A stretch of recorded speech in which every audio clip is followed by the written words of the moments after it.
ఓం శ్రీ సాయిరామ్. సాయి బంధువులరా, ఆత్మస్వరూపులరా, ప్రేమస్వరూపులరా, సనాతన ధర్మ ప్రేమికులరా, హైందవ సోదరులరా, అందరికీ నమస్కారం. మీకు ఇప్పుడు ఒక అద్భుతమైనటువంటి లీల చెప్తాను. బాబా గారు నాకు మీకు అనేక లీలలు చూపించుంటాడు, అనేక సందర్భాల్లో మనని రక్షించుంటాడు. ఇప్పుడు నిన్నటి రాత్రి నా చిన్న కూతురి జీవితంలో ఇంతకుముందు ఒకసారి దాదాపు ఒక అర్ధ కేజీ బంగారం పోయి నెల రోజుల తర్వాత తిరిగి బంగారం అంతా దొరికేలా చేశాడు. మళ్ళీ ఈరోజు మరొక ఆపద నుంచి కాపాడాడు. దానికి దీనికి కూడా ఒకటే అనుబంధం ఏమిటంటే శ్రీ సాయినాథ స్తవన మంజరి. నేను అప్పుడు ఒక సంవత్సరం పాటు 2 సంవత్సరాల పాటు కంటిన్యూగా స్తవన మంజరి పారాయణం చేశా. ఆమె కోసమే, చిన్న కూతురు కోసమే చేశాను. నువ్వు చేయవమ్మా అంటే, లేదు నేను బిజీగా ఉన్నాను, నువ్వే చెయ్యు అని నాకే అప్పచెప్పింది బాధ్యత. సరే తండ్రిని కదా చేశాను. ఆమె కోసం కాదు, నా కోసం కూడా. ఎందుకంటే ఆమె కారణంగా నాకైనా అది పారాయణ చేసే భాగ్యం కలుగుతుందని చేశాను. సరే, ఫలితం ఎలాగో వచ్చింది. ఆమె కోరికలు తీరాయి. కెనడా వెళ్ళిపోయింది, హాయిగా ఉద్యోగం దొరికింది, పర్మనెంట్గా కూడా ఉండే అవకాశాలు అన్నీ ఇచ్చేశాడు. హ్యాపీగా ఉన్నారు. అయితే కొంతకాలం అయిపోయిన తర్వాత నెమ్మదిగా నా బిజీ షెడ్యూలు, నిర్లక్ష్యము, స్తవన మంజరి పారాయణం ఆగిపోయింది. ఈ సమయంలోనే వారి ఇంట్లో దొంగతనం జరగడం, దొంగోడు ఇంట్లోనే పడిపోయి ఉండడం, పోలీసులు అతన్ని అరెస్ట్ చేసి తీసుకువెళ్ళడం. బంగారం మాత్రం లేదు. మరొక వాడితో పాటు వచ్చినవాడు మరొకటి ఎత్తుకుపోయాడు. కెనడాలో కానీ అమెరికాలో కానీ బంగారం పోతే నిమిషాల్లో కరగదీసేస్తారట. కాబట్టి పోయిన వస్తువు దొరుకుతుందనేది అసలు ఆలోచనే వద్దు అన్నారు. కానీ విచిత్రంగా నెల రోజుల తర్వాత ఆ బంగారం దొరికింది. మామూలుగా దొరికితే పర్వాలేదు. ఆ దొరికిన రోజే మా శ్రీమతి, ఏమయ్యా స్తవన మంజరి పారాయణం చేయడం ఆఫ్ చేశామని ఏమన్నా అది పోయిందా? నేను పారాయణం చేస్తానయ్యా అని ఆ రోజు పారాయణం చేసింది. ఆ రోజే పోలీసుల దగ్గర నుంచి ఫోన్ వచ్చింది, మీ గోల్డ్ దొరికింది అని. ఇలా తిరిగి స్తవన మంజరిని ప్రారంభింప చేశారు. సరే, మళ్ళీ నేను పారాయణం చేయడం మొదలుపెట్టాను. నిన్న రాత్రి ఏం జరిగింది, ఈరోజు ఏం జరిగింది చెప్పే ముందు ఒక పాట. శ్రీ సచ్చిదానంద సమర్థ సద్గురు సాయినాథ మహారాజా, ఎంతటి దేవుడివో తెలిసెరా సాయి, నీవెంతటి దయాశాలివో తెలిసెరా, ఎంతటి దేవుడివో తెలిసెరా సాయి, నీవెంతటి దయాశాలివో తెలిసెరా, ప్రేమతో నిన్ను తలచిన వెంట ఓయని పలికెదవంట, భక్తితో నిన్ను కొలిచిన వెంట కొంగు బంగారమై నిలిచెదవంట, ఎంతటి దేవుడివో తెలిసెరా సాయి, నీవెంతటి దయాశాలివో తెలిసెరా బాధలు బరువులు నావేనంటూ బంధము పెంచి మములాలించేవు. బాధలు బరువులు నావేనంటూ బంధము పెంచి మములాలించేవు. దుఃఖము తొలగించి సుఖములనిచ్చే, దుఃఖము తొలగించి సుఖములనిచ్చే విభూది నొసగి మము పాలించేవు. విభూది నొసగి మము పాలించేవు. ఎంతటి దేవుడివో తెలిసెరా సాయి, నీవెంతటి దయాశాలివో తెలిసెరా. జ్యోతులు వెలిగించి పాపము తొలగించి, జ్యోతులు వెలిగించి పాపము తొలగించి, జోలెను చాచి దానము నెరిగించి, జోలెను చాచి దానము నెరిగించి, మానవ సేవే మాధవ సేవని, మానవ సేవే మాధవ సేవని, మంచిని మించిన పెన్నిధి లేదని, మంచిని మించిన పెన్నిధి లేదని చాటిన దేవా మహానుభావా, చాటిన దేవా మహానుభావా. ఎంతటి దేవుడివో తెలిసెరా సాయి, నీవెంతటి దయాశాలివో తెలిసెరా. తల్లియు తండ్రియు నీ సరికారు, అన్నయు ఆలియు అసలే సరికారు. తల్లియు తండ్రియు నీ సరికారు, అన్నయు ఆలియు అసలే సరికారు. పుత్రులు మిత్రులు బంధువులందరూ దేహము వరకే మాతో ఉందురు. దేహము విడిచిన బంధము విడువక మము పాలించే మహానుభావా, మోక్షము నొసగే మహాదేవా. ఎంతటి దేవుడివో తెలిసెరా సాయి, నీవెంతటి దయాశాలివో తెలిసెరా.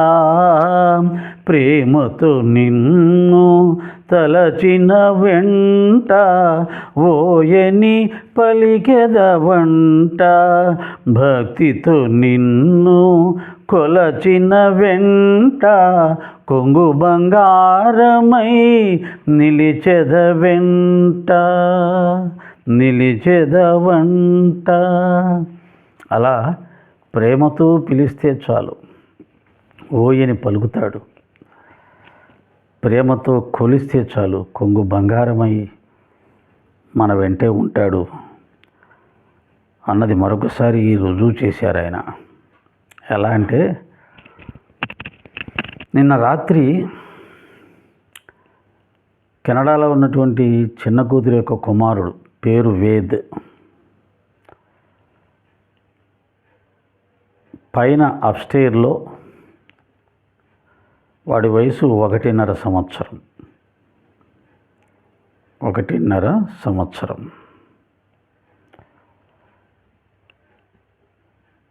సైకిల్ తొక్కుతూ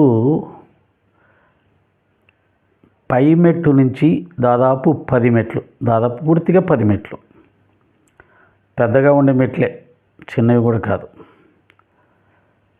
అప్స్టేర్. అంటే మళ్ళాగా మరీ అప్స్టేర్ అంటే ఎక్కువగా 10 అడుగులు 12 అడుగులు ఉండవు అమెరికాలో. 10 అడుగులు అంటే నాకు తెలిసి ఇలా 10 అడుగులు ఇలా క్రాస్ వచ్చేసరికి 8 అడుగులు హైట్ ఉండొచ్చు. ఆ పైన మెట్ల దగ్గర ఒక గేటు కూడా పెట్టించుకున్నారు, పిల్లవాడికి ఇబ్బంది అవుతుందని. కానీ అమ్మాయి ఎలాగో ఆ గేటు పెట్టడం మర్చిపోయింది ఏదో అడవుల్లో. అది ఎప్పుడైనా జరిగే అవకాశం ఉంది. అసలు సైకిల్ పైకి తీసుకెళ్ళి వాడికి ఇవ్వడమే ఒక పెద్ద తప్పు. నిన్ననే చెప్పడం జరిగింది. కానీ ఏదో వాడు సైకిల్ పైకి కావాలి అని మారం చేస్తే తీసుకెళ్ళినట్టుంది. ఎలా మర్చిపోయిందో ఆ గేటు వేయడం మర్చిపోయింది మెట్లకి.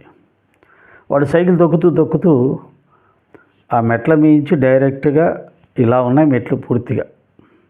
చాలా యాంగిల్ ఎక్కువగా ఉంది. ఇలా లేదు, ఇలా ఉంటే పర్లా, ఇలా ఉంది. నా ఉద్దేశం పై మెట్టు నుంచి వాడు సైకిల్తో మీద వెళ్ళిపోయి స్పీడ్గా మళ్ళీ కింద కూడా ఒక గేట్ ఉందంట. కింది నుంచి వాడు ఇష్టం వచ్చినప్పుడు ఎక్కకుండా అక్కడి నుంచి వచ్చి కింది గేటుకు కొట్టుకొని పడిపోయి ఉంటాడు. ఒక్కసారి తల్లి గుండె ఆగిపోయి ఉంటుంది. తలుచుకుంటేనే భయమేస్తుంది. 10 మెట్ల మీద నుంచి పిల్లవాడు సైకిల్ తోటి మామూలుగా కాలు జారి పడితే పర్లేదు, ఏదో చెయ్యి అలా పెట్టి ఇలా పెట్టి 2 మెట్లు 3 మెట్ల దగ్గర ఆగుతాడు అనుకోవచ్చు. కానీ సైకిల్ మీద ఉన్నవాడు ఆగే అవకాశం లేదు. సరిగ్గా వెళ్ళిపోయి స్పీడ్గా వెళ్ళి దాన్ని కొట్టుకొని పడతాడు. అలా పడ్డవాడికి ఒక చిన్న దెబ్బ కానీ ఓ చిన్న గీత కానీ, మామూలుగా ఆ స్పీడ్లో పడితే తల కొట్టుకోవడము లేదా కాళ్ళు చేతులు కొట్టుకోవడము, చిన్న పిల్లవాడు ఏదైనా జరిగే అవకాశం ఉంది. అటువంటిది చెప్తే నమ్మలేకపోతున్నాం. ఒక చిన్న దెబ్బ కానీ చిన్న గీత కానీ లేకుండా వాడు షాక్కు గురైపోయి కాసేపు వణికిపోయి ఏడ్చాడంట. కానీ ఎక్కడా చిన్న దెబ్బ లేదు. ఇప్పుడు చెప్తుంటే ఆశ్చర్యం ఇస్తుంది. వాడు చక్కగా మాట్లాడుతున్నాడు, రోజు మాట్లాడినట్టే మాట్లాడుతున్నాడు, నవ్వుతున్నాడు, ఆడుకుంటున్నాడు తప్ప, మళ్ళీ సైకిల్ తొక్కుతున్నాడు తప్ప, ఒక 10 మెట్ల మీద నుంచి సైకిల్తో వచ్చి గుద్దుకొని కింద పడ్డ వ్యక్తిలా ఎక్కడ 1% కూడా లేకుండా ఉండడం అనేది ఇక అక్కడ బాబాగారు తప్ప మనకెవరు దిక్కు. కాకాసాహెబ్ దీక్షిత్ కూతురు మీద అంత బరువున్న బీరువా పడితే ఏమీ దెబ్బ తగలకుండా బీరువా తీస్తే అమ్మాయి నవ్వుతూ లేచి నిలబడిందంటే ఆయన కాక ఆ బిడ్డను కాపాడింది ఎవరు? ఇప్పుడు 10 అడుగుల పైనుంచి 10 మెట్ల పైనుంచి సైకిల్ తొక్కుకుంటూ వచ్చి పిల్లవాడు కింద పడితే 1.5 సంవత్సరం పిల్లవాడు ఎటువంటి దెబ్బ తగలకుండా హాయిగా తిరిగి లేచి మామూలుగా ఆడుకుంటూ ఉన్నాడంటే ఆయన తప్ప మరెవరు చేయగలుగుతారు అటువంటి రక్షణ? అంటే దీన్ని తలుచుకుంటే ఓకే, మనసును కొద్దిగా వదిలేస్తే అది దుఃఖానికి లోనవుతుంది, ఆనంద బాష్పాలు రాలుస్తుంది. కానీ ఎందుకు నేను దానికి అవకాశం ఇవ్వకుండా అలాగే చిన్నపిల్లవాళ్ళ ఏడవాలని ఉన్నా పెద్దవాడిని అయ్యాను కదా, గడ్డాలు కూడా నెరిసిపోయాయి, ఏడుస్తే బాగుండదు అన్నట్టుగా ఉండిపోయానేమో, ఆయన ఉంచాడేమో తెలియదు. ఎలా ఆయనకి కృతజ్ఞత చెప్పాలో తెలియట్లేదు. కేవలం ధన్యవాదాలు కృతజ్ఞతలు చెప్తే తీరేది కాదు. ఏం చేయాలి, ఏం చేసి ఆయన రుణం తీర్చుకోగలం అంటే ఏమి చేసినా తీర్చుకోలేం. ఇది ఒకటోసారా రెండోసారా? మీకు నాకు ఎన్నిసార్లు కాపాడాడో, ఎన్నిసార్లు కోరికలు తీర్చాడో, ఎన్నిసార్లు అద్భుతాలు ప్రసాదించాడో. మనందరినీ తీసుకెళ్ళి ఎక్కడ కూర్చోబెట్టాడో ఇది ఏదైనా మనం ఊహించామా మన జీవితంలో? నాకైతే ఇప్పటికీ ఆశ్చర్యమే. నా విషయంలో ఆయన చూపించే అపారమైనటువంటి కరుణ, దయ, జాలి, రక్షణ, అనుగ్రహం చూపించినప్పుడు నేను నీకు ఏం చేశానయ్యా? నీకేమి చేయట్లేదే, కనీసం పూజ కూడా సరిగ్గా చెయ్యనే, నువ్వు చెప్పినట్టుగా కూడా ఎంతవరకు జీవిస్తున్నానో కూడా తెలియదే. ఈ జీవితం ఇలా ఆయన కోరుకున్న విధంగా జీవించకుండానే ముగిసిపోతుందేమో.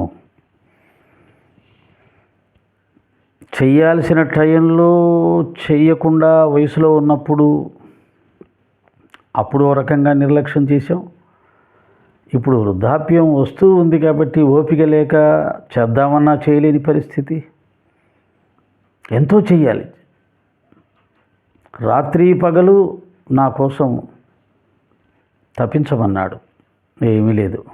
3 పూట్ల శుభ్రంగా తిని 2 పూట్ల హాయిగా నిద్రపోతూ జీవితాన్ని ఎంజాయ్ చేస్తున్నాం.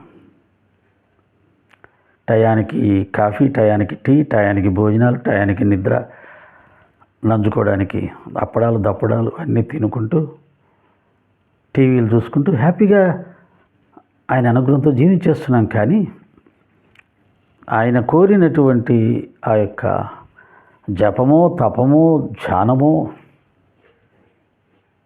ఆయన కోరినంతగా చేయలేకపోతున్నాం. పోనీ ఆయన్ని అనన్యంగా ప్రేమిస్తున్నావా, అనంతంగా ప్రేమిస్తున్నావా? లేదు. ఆయన్ని ప్రేమిస్తే అందరినీ ప్రేమించాలి. ఎందుకంటే అందరిలో నేను ఉన్నాను అన్నాడు కదా. అందరినీ కూడా ప్రేమించట్లా. కొంతమందికి వ్యతిరేకంగా ప్రవర్తిస్తున్నాం, మాట్లాడుతున్నాం. అది వద్దన్నాడు ఆయన. ఎవరి గురించి పట్టించుకోవద్దు, నీ దారిలో నువ్వు వెళ్ళు అన్నాడు.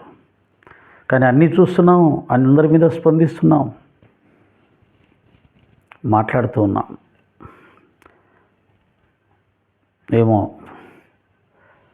మంచిని మంచిని, చెడుని చెడని చెప్పకపోతే అది కూడా తప్పేనేమో అనుకుంటూ స్పందిస్తున్నాం. కానీ ఆయనకైతే అది ఇష్టం లేదు. ఎందుకంటే సమయం లేదు మిత్రమా అంటారు కదా. ఏ క్షణం మనది అవునో కాదు, మరుక్షణం మనది అవునో కాదు. అటువంటి ఈ అశాశ్వతమైన జీవితంలో ఎంత వీలైతే అంత ఏకాంతంగా అంతర్ముఖమై కూర్చోవాలి, కానీ ఆయన కోసం తప్పించాలి. కానీ అంతగా చేయలేకపోతున్నాం. సరే, ఆ విధంగా గురుదేవులు నేను ఏమీ చేయకపోయినా ఆయన దయామయుడు కదా, కరుణా సముద్రుడు కదా. తన బిడ్డల సంగతి ఆయనకి తెలియదా? వాళ్ళ ఆరోగ్యాలు, వాళ్ళ ఓపికలు, వాళ్ళ బలహీనతలు అన్నీ తెలుసు కదా. అందుకనే ఏమీ చేయకపోయినా అవసరం వచ్చిన ప్రతిసారి కోరకుండానే వచ్చి సహాయం చేస్తూ ఉన్నాడు, కాపాడుతూ ఉన్నాడు. లేకపోతే జీవితంలో ఇంత ప్రశాంతత ఉంటుందా? నిన్న ఏదైనా ఒక పెద్ద దెబ్బ తగిలినా, ఏదైనా ఇబ్బంది కలిగినా, బిడ్డ ఏడుస్తూ ఉంటే, మనవడికి బాగలేకపోతే, ఎక్కడో దూరంగా ఉన్నటువంటి మన పరిస్థితి, ఎంత జ్ఞానం ఉన్నా ఇంట్లో అందరూ ఏడుస్తుంటే జ్ఞానం ఉందని నవ్వుకుంటూ కూర్చుంటామా? దాని ప్రభావం మన మీద కూడా ఉంటుంది కదా. నిశ్చింతంగా ఈరోజు నేను వీడియోలు చేసేవాడినా కూర్చొని, ఆయనకు 3 హారతులు చేసుకునేవాడినా, ఇలా నవ్వుతూ మీ ముందు కూర్చునేవాడినా. అన్నిటికంటే భరించలేనిది ఏంటంటే, కుటుంబ సభ్యుల్లో, రక్త సంబంధికుల్లో ఏదైనా ఒక కష్టం వస్తే దాని ప్రభావం మన మీద ఉంటుంది మానవ సహజంగా. అది జ్ఞానులకు కొద్దిసేపు ఉంటుంది, అజ్ఞానులకు చాలాసేపు ఉంటుంది, చాలా రోజులు ఉంటుంది. అది వేరే విషయం. కానీ ఆ కొద్దిసేపు అయినా సరే మనసు బాధకు గురవుతుంది కదా. ఆ కొద్దిసేపు కూడా నన్ను బాధ పెట్టడానికి ఆయనకి ఇష్టం లేక పిల్లవాడిని 2 చేతుల్లో పట్టుకొని కూర్చోబెట్టాడేమో. ఈరోజు నేను మళ్ళా మీ ముందుకు వచ్చి ఇలా వీడియోలు చేసుకుంటున్నాను. అసలు విషయం చెప్పలేదు కదా. అప్పుడు బంగారం పోయినప్పుడు ఆగిపోయిన స్థవనమంజరి బంగారం దొరికిన రోజు మా ఆవిడ చేసింది. నేను మరుసటి నుంచి మొదలుపెట్టాను. ఇవాళ ఉదయమో నిన్న రాత్రి అనుకున్నాను, ఏమయ్యా మళ్ళీ ఆగిపోయింది స్థవనమంజరి. ఆగిపోయి సుమారు మళ్ళీ 6 నెలలు 8 నెలలు అయింది. నిన్న అనుకున్నాను, బాబా స్థవనమంజరి చేయలేకపోతున్నానయ్యా, బద్ధకం అయిపోయింది, నీరసంగా ఉంటుంది, ఎప్పుడు ఏదో అలా ప్రశాంతంగా కూర్చోవాలనిపిస్తుంది, కళ్ళు కూడా అంత యాక్టివ్గా లేవు.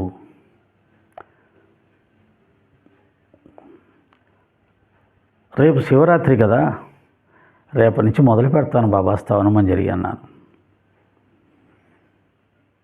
నా ప్రార్థన విన్నాడేమో, స్థవనమంజరి మొదలు పెడతానన్నావుగా, అందుకని నీ మనవని కాపాడుతున్నాను అని. స్థవనమంజరికి మా జీవితంలో వచ్చే ఇబ్బందులకు ఏదో సంబంధం ఉంది. స్థవనమంజరి ఆపకుండా కంటిన్యూ చెయ్యరా అని గురుదేవుడి ఆదేశం ఉన్నట్టుగా కనిపిస్తుంది. ఇక నుంచైనా దాన్ని నిత్యం పారాయణం చేసేలా శ్రద్ధని ప్రసాదించవయ్యా సాయినాథ. ఓం శ్రీ సాయిరాం సాయిరాం సాయిరాం. నమ్మిన వారికి కొంగు బంగారం. సాయి బంధువులందరికీ తెలుసు. సాయిరాం.